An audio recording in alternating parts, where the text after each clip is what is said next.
दोस्तों, अगर ऐसे ही बारिश होती रही तो कल मैं अपनी बिजली को कैसे बहाने जाऊंगा। अरे बादल, तुम उतावले क्यों हो रहे हो? चिंता मत करो, हम तेज बारिश में भी तुम्हारी डोली लेकर आएंगे। सुन लो माँ, मैं उस फटीचर से शादी नहीं करूँगी। बेटी, शादी तो तुझे करनी ही पड़ेगी। जरा देख मुझे, मैं बूढ़ी और बीमार, भला कब तक तेरा ख्याल रख सकती हूँ। बादल बहुत अच्छा कौवा है, तुम्हारा बहुत ख्याल रखेगा। अगले दिन बारिश रुक जाती है। सभी पक्षी बादल की बारात लेकर बिजली कवि के घर आते हैं। बादल बेटे, मेरी बेटी का ध्यान रखना। ये बहुत नासमझ है, अगर कोई गलती हो जाए तो माफ कर देना। माँ, ये मेरा क्या ख्याल रखेगा? 2 समय का भोजन खिला दे, इस टीचर के लिए यही बहुत बड़ी बात है। अपनी नई नई दुल्हन की बात सुनकर बादल कौवा तो हैरान हो जाता है। बाकी सभी पक्षी भी सोच में पड़ जाते हैं। अरे बादल, ये तुम्हारी कैसी पत्नी है? शादी को हुए अभी कुछ समय नहीं हुआ और ये अभी से ऐसी बातें करने लग गई है। अरे तोते भैया, आप चुप कर जाएं, कहीं बात यही ना बिगड़ जाए। चलो चलो दोस्तों, हंसी मजाक बहुत हो गया, अब हम सबको यहाँ से लौटना चाहिए। अगर रात हो गई तो रास्ते में उल्लू डोली लूट लेते हैं। हाँ हाँ, चिड़िया बिल्कुल ठीक कह रही है। जल्दी से डोली में बैठो वरना उल्लू हमला कर देते हैं। फिर वो सभी पक्षी बिजली कवि को डोली में बिठाकर बादल कवि के घर ले आते हैं। देखो पत्नी जी, आपके आने की खुशी में मैंने घर को फूलों से सजाया है। जरा देखो तो कितना सुंदर लग रहा है। क्या सुंदर? इस कबाड़ को तुम सुंदर कह रहे हो? ना यहाँ एसी है और ना फ्रिज, और मुझे बताओ रसोई कहाँ है? फिर बादल कौवा बिजली कवि को रसोई में ले जाता है। पत्नी जी, ये है मेरी रसोई, मैं तो यहीं भोजन बनाता हूँ। 2-4 टूटे हुए बर्तन और ये मिट्टी का चूल्हा। पता नहीं मेरी माँ को तुम्हें क्या पसंद आ गया, मेरी तो किस्मत ही फूट गई। बिजली की ऐसी बातें सुनकर बादल कौवा तो कुछ भी नहीं बोलता। अगली सुबह हो जाती है। सुबह सवेरे ही बादल कौवा काम पर चला जाता है।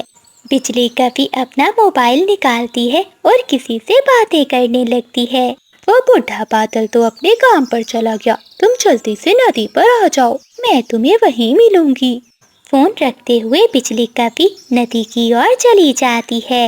वहाँ तो एक अमीर भूरा कौवा आया हुआ था। बिजली, तुम आ गई। मुझे तो लगा था कि शादी के बाद तुम मुझे भूल जाओगी और मैं तुमसे कभी भी मिल नहीं पाऊंगा।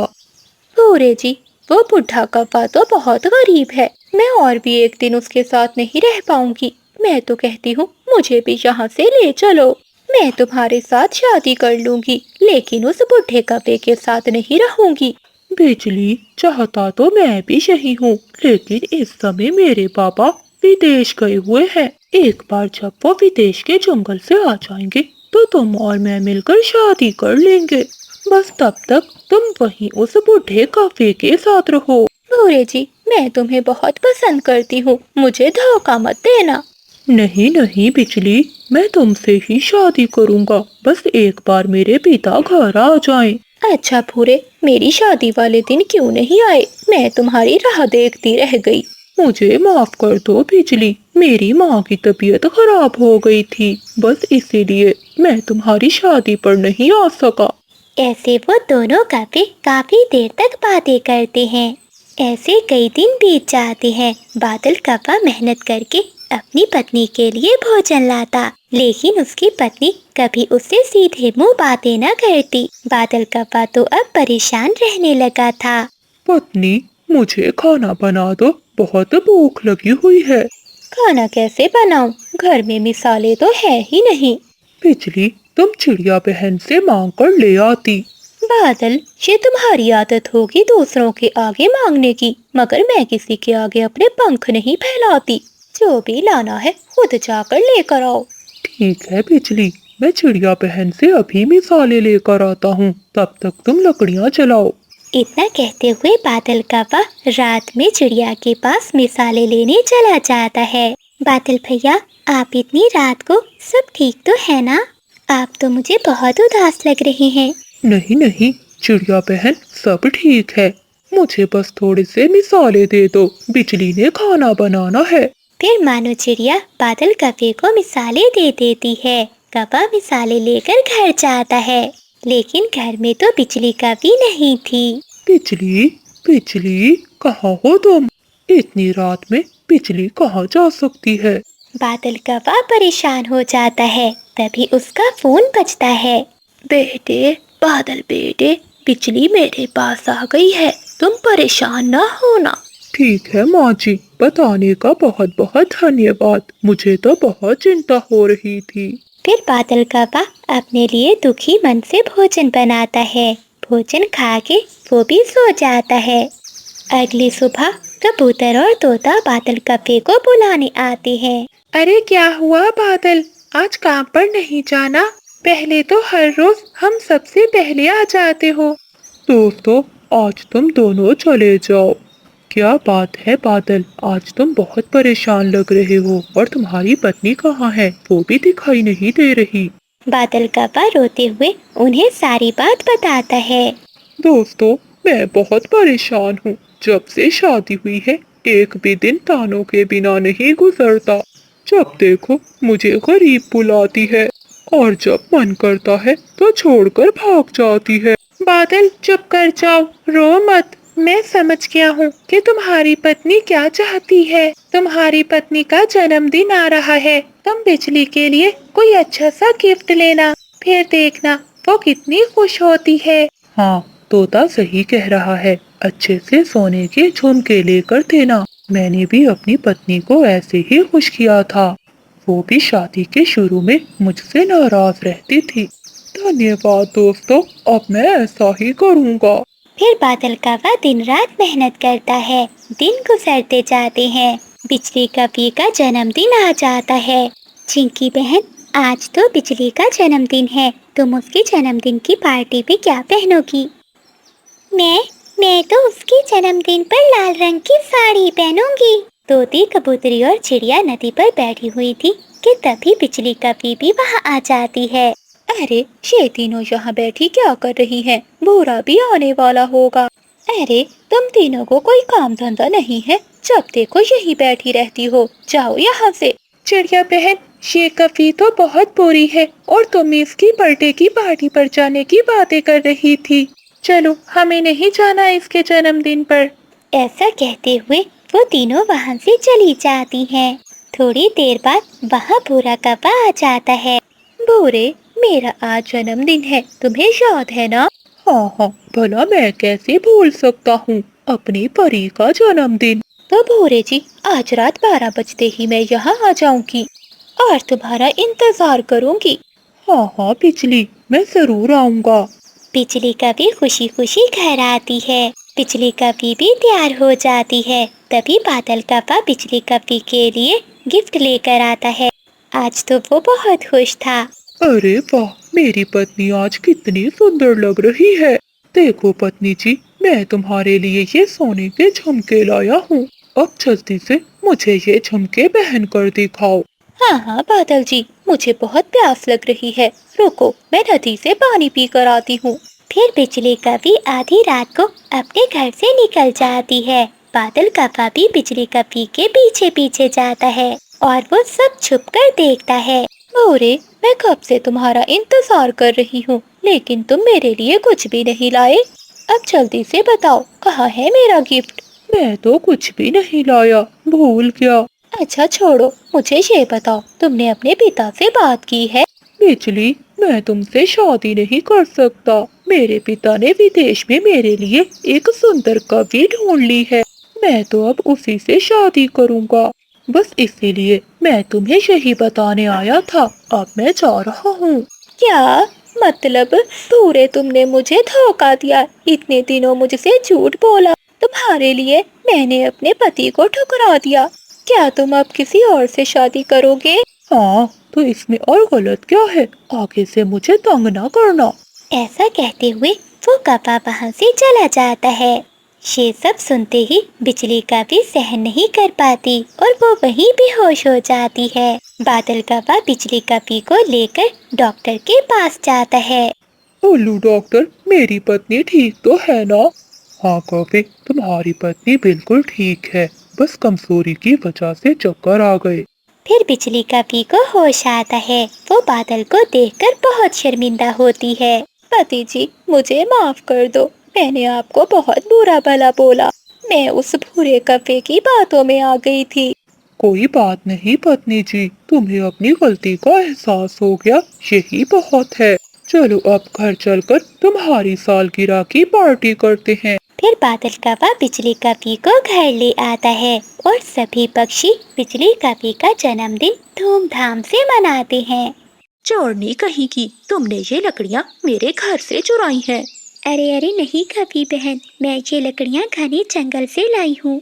हाँ, मुझे सब पता है, बड़ी सीधी साधी बनने का नाटक करती हो। पिछले हफ्ते भी तुमने मेरे पेड़ के नीचे से दाना चुरा कर खाया था।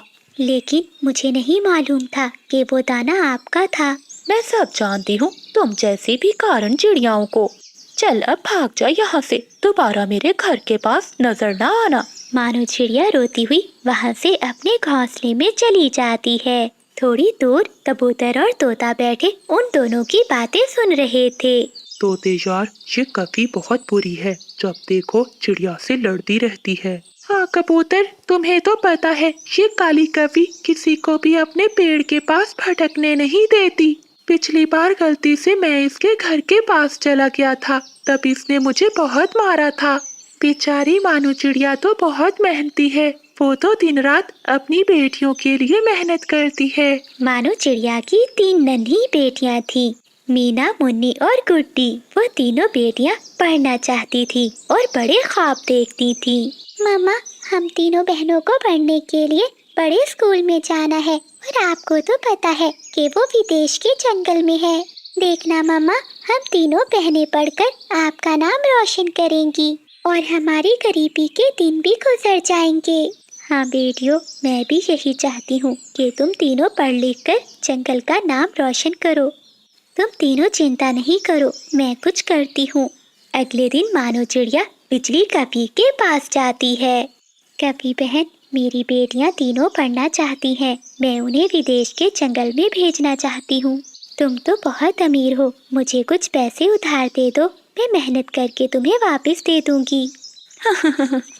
तुम जैसी भी कारण चिड़िया क्या अब आसमान को छूने के ख्वाब देख रही है, जबकि उड़ना तुम्हारे बस में नहीं है। बिजली बहन, आप मुझे कुछ पैसे उधार दे दे, मैं थोड़े थोड़े करके आपको वापस कर दूंगी। अच्छा, अब कह ही रही हो तो मैं तुम्हें पैसे दे देती हूँ, लेकिन मेरी एक शर्त है। कैसी शर्त?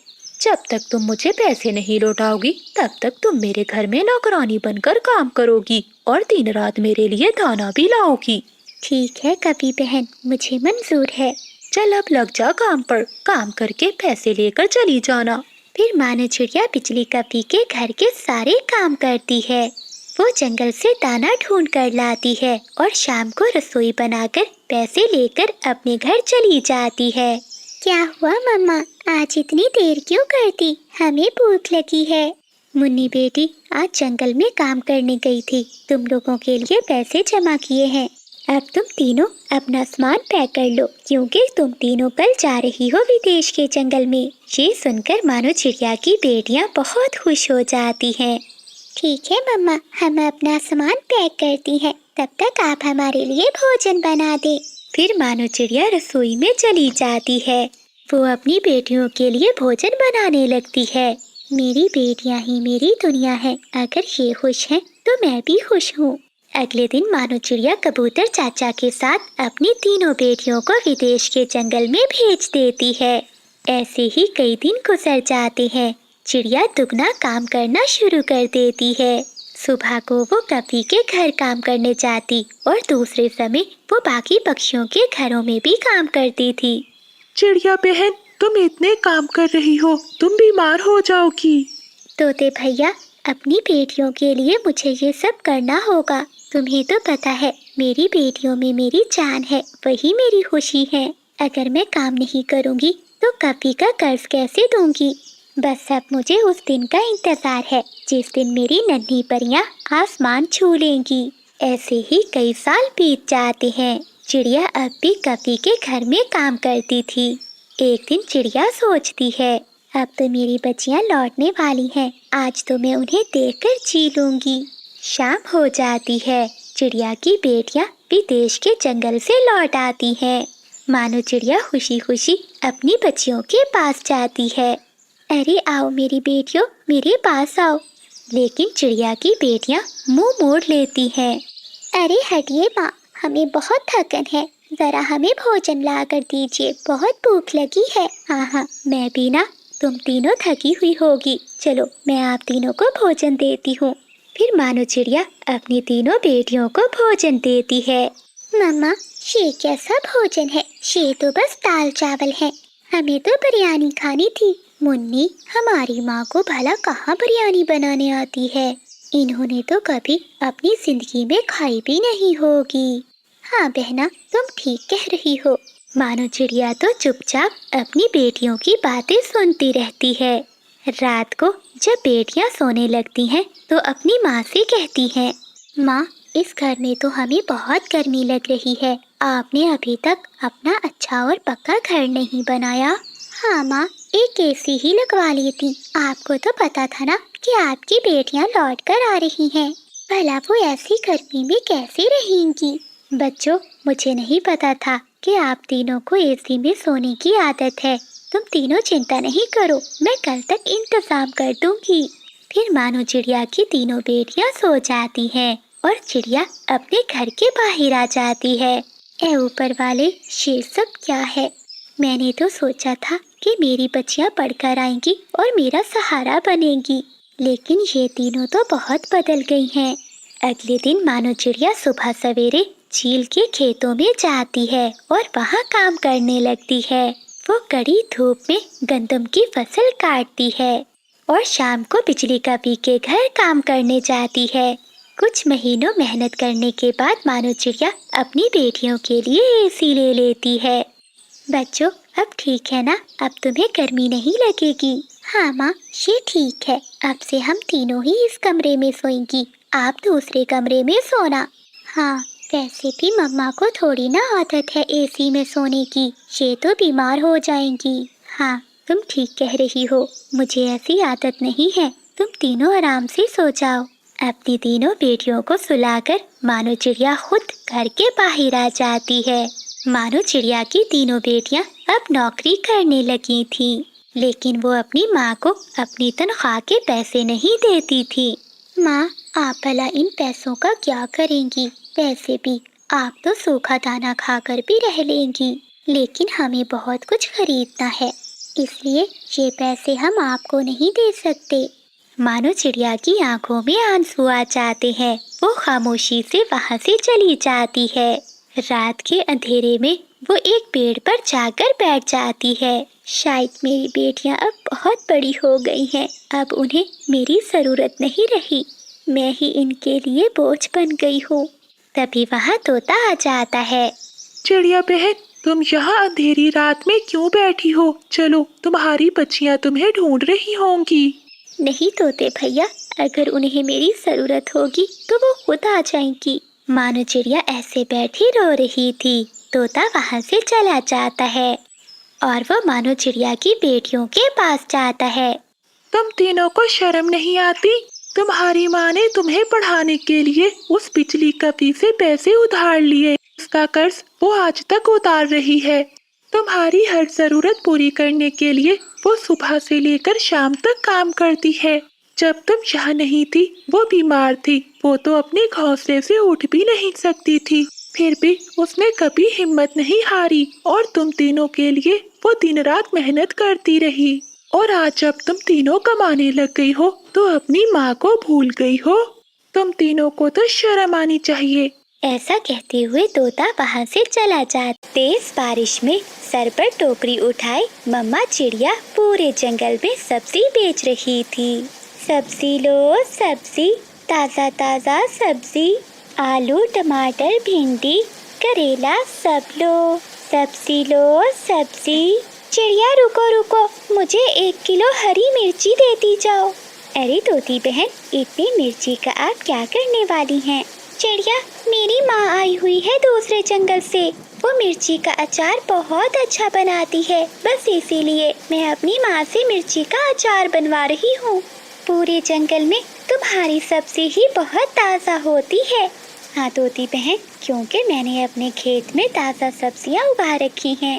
फिर मानो चिड़िया बारिश में आगे बढ़ती है। चिड़िया, जरा यहाँ आओ, मेरी बात सुनो। जी कपी बहन, बताइए क्या लेना है आपको? आलू और भिंडी दे दो। बिजली बहन, पिछले 30 रुपए रहते हैं आपके। हाँ हाँ, सब याद है मुझे, पहले सब्जी तो दो, पैसे भी देती हूँ। फिर बिजली कपी चिड़िया से सब्जी ले लेती है। पिछली बार जो टमाटर देकर गई थी वो सारे गले सड़े थे। चल अब भाग यहाँ से, कोई पैसा नहीं है मेरे पास। तेरे वो गले सड़े टमाटर खाने से 2 दिन तक मेरे पेट में दर्द होता रहा है। अगर सब्जी के पैसे नहीं दोगी तो पेट में दर्द तो होगा। देखना कभी, दर्द तो अब भी होगा। मानो चिड़िया ऐसा कहते हुए अपनी टोकरी उठाती है और वहाँ से चली जाती है। बिजली, क्या बना रही हो आज? आलू और भिंडी। बिजली, मेरा तो आज गोभी खाने को मन कर रहा था। पहले ही चिड़िया मुझे ढेर सारी बातें सुना कर गई है, वो तो आज भी मैंने उससे धोखे से ली है सब्जी। उस चिड़िया का भी कुछ ना कुछ तो करना ही होगा, सब डरते हैं मुझसे। लेकिन ये छोटी चिड़िया हमेशा मेरा मुकाबला करती है। अगली सुबह जब मानो चिड़िया जंगल में सब्जी बेचने जाती है तो वो बिजली कपी के घर की ओर नहीं जाती। मानो चिड़िया जंगल के दूसरे हिस्से में सब्जी बेच रही थी। बिजली कपी तो अपने घर के बाहर बैठी चिड़िया का इंतजार कर रही थी। ये चिड़िया अभी तक क्यों नहीं आई? लगता है बहुत सियानी हो गई है, लेकिन मैं भी सब्जी उसी से ही लूंगी। फिर बिजली कपी अपनी टोकरी लेकर वहाँ से उड़ती है। मानो चिड़िया दूर से ही बिजली कपी को आता हुआ देखकर अपनी टोकरी उठाकर वहाँ से भागती है, मगर बिजली कपी भी चिड़िया के पीछे पीछे जाती है। चिड़िया रुको रुको। बिजली, मुझे जाने दो, मेरा काम का समय है। तो मैं कौन सा तुम्हारे साथ खेलने आई हूँ? बादल की तनख्वाह 1-2 दिनों में मिल जाएगी, तुम चिंता ना करो, मैं तुम्हें सारे पैसे ही दे दूंगी। जो भी हो बिजली, लेकिन आज तुम्हें उधार सब्जी नहीं मिलेगी, तुम चली जाओ यहाँ से। अच्छा, तो फिर मेरे मोहल्ले की ओर भूल कर भी मत आना, वरना बहुत पिटोगी। तुम चिंता ना करो, मैं जाऊंगी भी नहीं तुम जैसे भूखी के मोहल्ले में। ऐसा कहते हुए मानो चिड़िया चली जाती है। बिजली, इस छोटी चिड़िया ने तेरी इतनी बेइज्जती की, अब तो बदला लेना ही पड़ेगा। बादल, बादल जी, उस छोटी चिड़िया ने सबके सामने मुझे तुम्हारी प्यारी पत्नी को बुरा भला कहा, और वो मोटी चोंच वाला तो मेरी तरफ देख देख कर हंस रहा था। बिजली, तुम चिंता ना करो, ना रहेगी चिड़िया की सब्जी और ना बेचेगी वो जंगल में सब्जी। मैं आज रात ही चिड़िया का सारा सब्जियों का खेत बर्बाद कर दूंगा। मेरा सुंदर पति बहुत प्यार करता है मुझसे। मानो चिड़िया सारा दिन जंगल में सब्जी बेचने के बाद अपने घर चली जाती है। रात हो जाती है, बादल कप्पा अपने घर से निकलता है। वो सीधा मानो चिड़िया के खेत में जाता है और वो चिड़िया के खेत से सब्जियां तोड़ तोड़ कर फेंकने लगता है। अभी बादल कप्पे ने कुछ सब्जियां तोड़ी ही थी कि झाड़ियों से सांप निकल आता है। वो आहिस्ता आहिस्ता से आगे बढ़ता है और चुपके से बादल कप्पे को डस लेता है।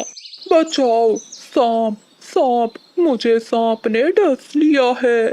मगर वहाँ तो कोई भी नहीं था जो बादल कप्पे को बचाता। कप्पा गिरता है और वहीं मर जाता है। अगली सुबह हो जाती है। बादल अभी लौट कर नहीं आया, मुझे जाकर देखना होगा।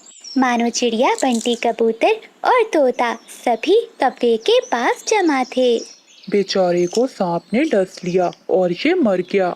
देखो तो सही, मरा भी चोरी करते हुए, मौत तो अच्छी आ जाती इस कप्पे को। दोस्तों, जो जैसा करता है उसे वैसा ही फल मिलता है। तभी बिजली कप्पी भी वहाँ आ जाती है और अपने मरे हुए पति को देखकर रोने लगती है। बादल, बादल जी, मुझे छोड़कर ना जाना, मैं तुम्हारे बिना कैसे जीऊंगी। हाँ। बिजली, ये कुछ सब्जियां मरने से पहले बादल ने तोड़ी थी। तुम ये अपने साथ ले जाओ, शायद इन्हें खाने से तुम्हारा पेट भर जाए। ये सुनकर बिजली का भी बहुत शर्मिंदा होती है। लेकिन बादल का वाह अब कौन सा लौट कर आने वाला था। मानो चिड़िया और बिजली का भी इंसानों की बस्ती की ओर जाती हैं। वो दोनों एक पेड़ पर बैठ जाती हैं। उन दोनों के सामने एक हलवाई की दुकान थी। हलवाई अपनी दुकान पर गरम गरम गुलाब जामुन बना रहा था। लगता है इन पक्षियों का भी गुलाब जामुन खाने का मन कर रहा है। मैं इन्हें एक गुलाब जामुन दे देता हूँ। चाचा हलवाई एक गुलाब जामुन उठाकर थोड़ी दूर रख देता है। पक्षी पक्षी, ये खा लो, ये तुम्हारे लिए है। बिजली बहन, वो देखो, इंसान ने हमारे लिए गुलाब जामुन रखा है। चलो जल्दी से जाकर खाते हैं। फिर मानो चिड़िया और बिजली कभी वहाँ जाती हैं। चिड़िया अपनी चोंच गुलाब जामुन को लगाती है। रुको रुको बिजली, ये गुलाब जामुन तो बहुत गर्म है, हमारी चोंच जल जाएगी। लेकिन लालची कभी कहाँ रुकने वाली थी, वो तो गरम गरम गुलाब जामुन ही खाने लगती है। मानो चिड़िया बिजली कभी को देखती ही रह जाती है और बिजली कभी सारे का सारा गरम गरम गुलाब जामुन खा लेती है। बिजली, तुम बहुत बुरी हो, मैं आज के बाद तुम्हारे साथ भोजन लेने कभी नहीं आऊंगी। तुमने पूरा गुलाब जामुन खा लिया और मुझे दिया भी नहीं। हा हा हा हा, मैंने कौन सा रोका था तुम्हें, तुम भी खा लेती। फिर मानो चिड़िया वहाँ से चली जाती है। वो जंगल से दाना ढूंढकर अपने घोंसले में चली जाती है। आधी रात को बिजली कभी की चोंच में दर्द होने लगता है। वो तो चोंच खोलकर बैठी हुई थी। मर गई, हाय मैं मर गई, अब कहाँ जाऊँ। बिजली कभी रो रही थी और रोते हुए मानो चिड़िया के दरवाजे पर जाती है। वो दरवाजे पर दस्तक देती है। कौन है बाहर? मैं हूँ बिजली कभी, दरवाजा खोलो चिड़िया। फिर मानो चिड़िया दरवाजा खोलती है। चिड़िया बहन, देखो देखो, मेरी चोंच में सूजन हो गई है, मैं दर्द से मर रही हूँ। बिजली, अगर गरम गरम गुलाब जामुन खाओगी ऐसा तो होगा ही। चिड़िया चिड़िया मेरी बहन, प्लीज मेरी मदद करो। अच्छा अच्छा, चलो अब मेरे साथ नदी पर चलो। फिर मानो चिड़िया बिजली कभी को अपने साथ नदी पर ले जाती है। बिजली, अब अपनी चोंच को थोड़ी देर नदी के ठंडे पानी में डालो। फिर बिजली कभी ऐसा ही करती है। अब जाकर थोड़ा सुकून मिला, अब मैं कभी भी कोई गरम चीज नहीं खाऊंगी। मुझे पता चल गया कि गरम चीज खाने से चोंच में बहुत दर्द होता है। अगली सुबह मानो चिड़िया और बिजली कभी फिर से इंसानों की बस्ती की ओर चली जाती हैं। किसान की पत्नी आंगन में बैठी आलू के पराठे बना रही थी। पक्षियों, ये लो, ये पराठा खा लो। किसान की पत्नी आधा पराठा चिड़िया और बिजली कभी को देती है। मानो चिड़िया अभी देख ही रही थी कि बिजली कभी जल्दी से वो गरम गरम आलू वाला पराठा खा लेती है। माँ जी, वो पराठा तो इस कवि ने खा लिया, मुझे भूख लगी हुई है। किसान की पत्नी आधा और पराठा उन दोनों के सामने रख देती है। बिजली कवि वो आधा पराठे का टुकड़ा उठाकर वहाँ से उड़ जाती है। मानो चिड़िया शर्म के मारे और पराठा नहीं मांगती और वो बिजली कवि के पीछे पीछे जाती है। बिजली कवि छत पर बैठी पराठा खा रही थी। बिजली, मुझे भी दो पराठा। देती हूँ। ऐसा कहते हुए बिजली कवि वो गरम गरम पराठा पूरा खा लेती है। बिजली की आंखों में पानी आ जाता है क्योंकि पराठा बहुत गर्म था। इस बार बिजली कवि का मुंह ज्यादा जल जाता है, लेकिन वो मानो चिड़िया को नहीं बताती। वो तुरंत जंगल जाती है और नदी पर जाकर अपनी चोंच नदी में रखती है। लेकिन इस बार तो ठंडे पानी से भी बात नहीं बनती क्योंकि कवि की चोंच में तो अब छाले बन गए थे। वो नदी के किनारे बैठकर रोने लगती है। हाय हाय, मैं मर गई, मेरी चोंच में बहुत ज्यादा दर्द हो रहा है। तभी मानो चिड़िया भी वहाँ आ जाती है। और खाओ गरम गरम पराठा, मैंने तुम्हें मना भी किया था। कल का गरम गरम गुलाब जामुन और आज का गरम गरम पराठा, ये खाने से तुम्हारे मुंह में घाव हो गया है। अब तो उल्लू वैद्य से टीका ही लगवाना होगा। नहीं चिड़िया, मुझे टीके से बहुत डर लगता है। तो फिर ठीक है बिजली, जब तक तुम्हारी चोंच ठीक नहीं हो जाती तुम्हें भूखा ही रहना पड़ेगा। फिर कवि चिड़िया के साथ उल्लू वैद के पास जाती है। उल्लू वैद बिजली कवि को टीका लगाता है। हुई माँ, मर गई। अरे कवि, आप कभी दोबारा कोई गर्म चीज न खाना। वापिस आते हुए वो दोनों फिर से इंसानों की बस्ती की ओर जाती हैं और हलवाई चाचा उन्हें जलेबी देता है।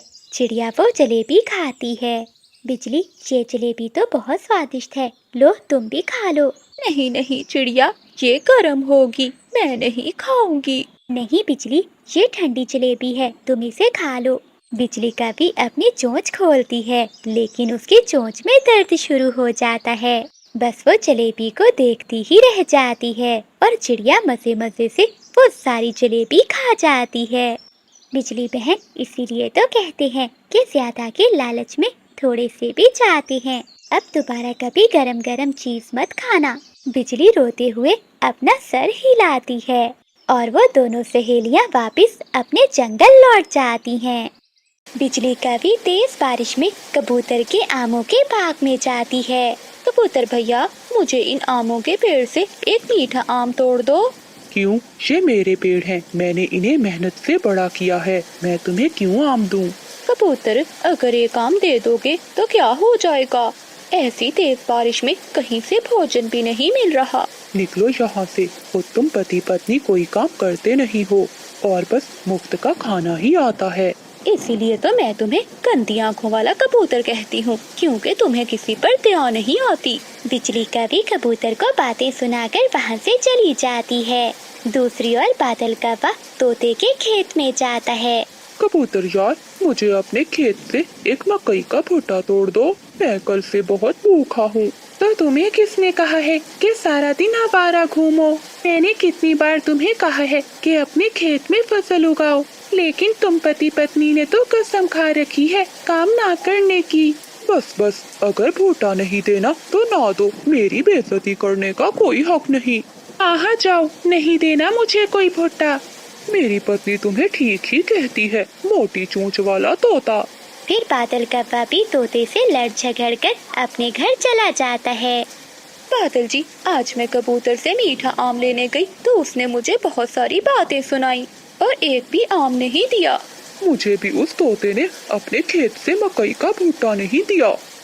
बादल जी, कितना अच्छा हो जाए कि अगर ये सारा जंगल पक्षियों से खाली हो जाए, वो गंदी आँखों वाला और मोटी चोंच वाला यहाँ से चले जाएं। इस तरह जंगल पर हमारा कब्जा होगा। बिजली, बात तो तुम्हारी ठीक है, हमें रोज रोज दाना लेने भी नहीं जाना पड़ेगा, लेकिन हम सब ये करेंगे कैसे? हाँ बिजली, तुम अपनी माँ के पास जाओ, उनके पास तो शैतानी विचार होते हैं, वो तुम्हें जरूर कोई उपाय बताएगी। जब बारिश रुकती है तो बिजली कभी दूसरे जंगल अपनी माँ के पास जाती है और वो अपनी माँ को सारी बात बताती है। बिजली, अगर तुम जंगल खाली करवाना चाहती हो तो उन पक्षियों को बताओ कि आज रात जंगल में तूफानी बारिश आने वाली है। इतना बड़ा तूफान आने वाला है कि जंगल के सभी घर टूट जाएंगे। तुम देखना, वो सब डरकर वहाँ से भाग जाएंगे। लेकिन बिजली बेटी, मेरा हिस्सा देना ना भूलना। हाँ हाँ माँ, मैं तुम्हें ही पहले मीठे आम देकर जाऊंगी। फिर बिजली कभी वापिस अपने जंगल लौट आती है। बादल जी, हम ऐसा करते हैं, सबसे पहले जाकर उस मानो चिड़िया को डराते हैं और फिर मानो चिड़िया सभी पक्षियों को जाकर बता देगी। उसकी बात तो सभी पक्षी मानते हैं। फिर बिजली और बादल मानो चिड़िया के घर जाते हैं और दरवाजे पर दस्तक देते हैं। मानो चिड़िया घर से बाहर आती है। अरे क्या हुआ बिजली और बादल, आप यहाँ? मानो बहन, क्या तुम्हें नहीं पता कि आज रात जंगल में क्या होने वाला है? नहीं बिजली बहन, क्या होने वाला है? रात को जंगल में बहुत बड़ा तूफान आने वाला है। मैं और बिजली अपना सामान बांधकर यहाँ से जाने वाले हैं। लेकिन आप दोनों को ये किसने बताया? हमें मौसम का संदेश देने वाला पक्षी बता कर गया है। तुम भी अपना सामान बांध लो और बाकी पक्षियों को भी बता दो। हाँ चिड़िया बहन, जितनी जल्दी हो सके सब यहाँ से चले जाते हैं, वरना सभी मारे जाएंगे। ये सुनते ही मानो चिड़िया जल्दी से कबूतर के पास जाती है। कबूतर भैया जल्दी से अपना सामान बांध ले, रात को जंगल में तूफान आने वाला है। चिड़िया बहन, अभी अभी तो मेरे खेत में मकई के भुट्टे लगे हैं, मैं अपनी फसल को छोड़कर कैसे जा सकता हूँ। कबूतर भैया जान ज्यादा कीमती है, जब तूफान खत्म होगा तो हम वापस लौट आएंगे। फिर मानो चिड़िया तोते के घर जाती है और वो तोते को सारी बात बताती है। चिड़िया बहन, मेरा घर बहुत मजबूत है, कुछ भी नहीं होगा। तोते भैया क्या पता कि तूफान कितना तेज होगा, अभी इस समय अपनी जान बचाना ज्यादा जरूरी है। फिर मानो चिड़िया अपने घर चली जाती है। सभी पक्षी अपना अपना सामान बांधने लगते हैं। शाम होने से पहले पहले वो सभी जंगल खाली कर देते हैं। बिजली और बादल भी बाकी पक्षियों के साथ वो जंगल छोड़ने का नाटक करते हैं। जैसे ही बाकी पक्षी दूसरे जंगल की ओर चले जाते हैं तो बिजली और बादल तुरंत अपने जंगल की तरफ लौट आते हैं। बादल जी, मुझे नहीं पता था कि इन पक्षियों को बेवकूफ बनाना कितना आसान है। आधा काम तो उस चिड़िया ने ही कर दिया, सभी पक्षियों को जंगल से निकाल दिया। हाँ बिजली, अब तो सारा जंगल हमारा है।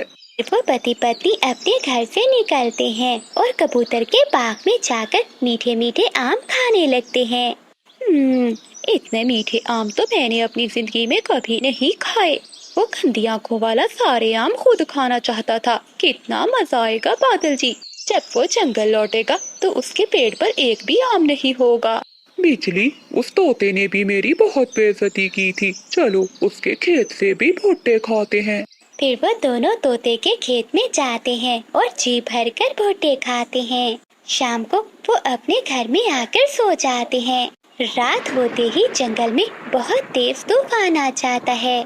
जंगल में बहुत तेज हवाएं चल रही थी और साथ में बहुत तेज बरसात भी हो रही थी। तेज हवा के कारण पक्षियों के घर जोर जोर से हिलना शुरू हो जाते हैं। दोनों कपों की आँख खुल जाती है। बिजली, यहाँ तो सच में तूफान आ गया है, हमारा घर तो जोर जोर से हिल रहा है। बादल जी, बारिश भी बहुत तेज है, हम तो उड़कर किसी सुरक्षित जगह पर भी नहीं जा सकते। तेज हवा के झोंके से उनका घर नीचे आकर गिरता है। कपों को इतना समय भी नहीं मिलता कि वो अपने घर से बाहर निकल सके और वो दोनों ही घर के साथ नीचे दब जाते हैं। वो दोनों फूट फूट कर रो रहे थे। बादल जी, अगर यहाँ कोई पक्षी होता तो हमारी मदद करता, लेकिन हमने तो सभी पक्षियों को यहाँ से निकाल दिया।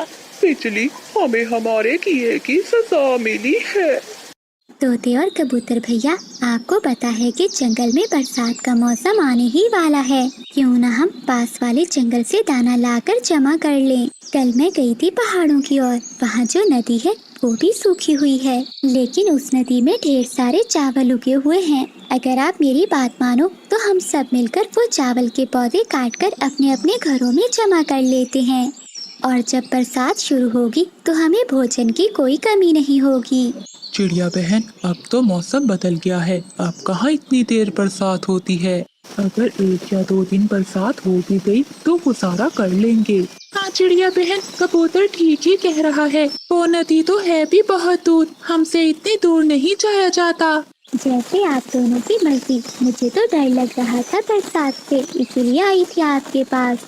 फिर मानो चिड़िया वहाँ से चली जाती है। वो सीधा कबों के पास जाती है। बादल और बिजली, मैं बहुत परेशान हूँ। अरे क्या हुआ चिड़िया, तुम तो हर समय परेशान ही रहती हो। बिजली बहन, बरसात होने वाली है, हमारे पास इतना भोजन नहीं है जो हम बरसात में खा सकें। पहाड़ों वाली नदी में ढेर सारा अनाज उगा हुआ है, अगर बारिश हो गई तो नदी में पानी आ जाएगा और वो सारे चावल खराब हो जाएंगे। आप दोनों भी मेरे साथ चलो, हम मिलकर वो चावल ले आते हैं। चिड़िया, बहुत दूर की सोचती हो तुम, वो तो बहुत दूर है नदी, हम तो इतना दूर नहीं जा सकते। हाँ चिड़िया, अगर तुमने जाना है तो जाओ, हमें क्यों लेने आई